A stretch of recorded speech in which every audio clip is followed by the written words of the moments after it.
নমস্কার, আমার আজকে রান্নাঘর চ্যানেলটিতে আপনাদেরকে সকলকে স্বাগত। আর আজকে আমি শেয়ার করছি ব্রত বা উপোসের জন্য ঝটপট তৈরি হওয়া একটি রেসিপি। তো তার জন্য দুটো মাঝারি সাইজের আলুকে আমি প্রথমে প্রেসার কুকারে 3 থেকে 4টে সিটি দিয়ে সেদ্ধ করে নিচ্ছি। আর এদিকে হাফ বাটি মতো বড় সাইজের সাবুদানা নিয়েছি, সেটাকে শুকনো খোলায় আমি একটুখানি ভেজে নিচ্ছি মিনিট 5-এর মতো। এক্ষেত্রে আঁচটা কম রাখবেন, নইলে সাবুদানাগুলো জ্বলে যাবে।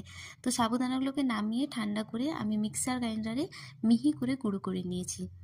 এরপর ডো মেখে নেব। তো আলুগুলো গ্রেটারের সাহায্যে গ্রেট করে নিয়েছি আদা গ্রেট করে, আর গোটা জিরে এবং কাঁচা লঙ্কা, সামান্য সন্দেহ লবণ দিয়ে প্রথমে আলুর সাথে ভালোভাবে মেখে নেব। তারপর অল্প অল্প জল দিয়ে এইভাবে নরম করে মেখে নিতে হবে।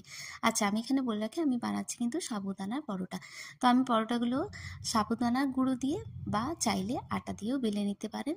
আর যদি আকৃতি এরকম আঁকা বাঁকা পছন্দ না হয়, তাহলে একটা বাটির সাহায্যে গোল করে কেটে নেবেন।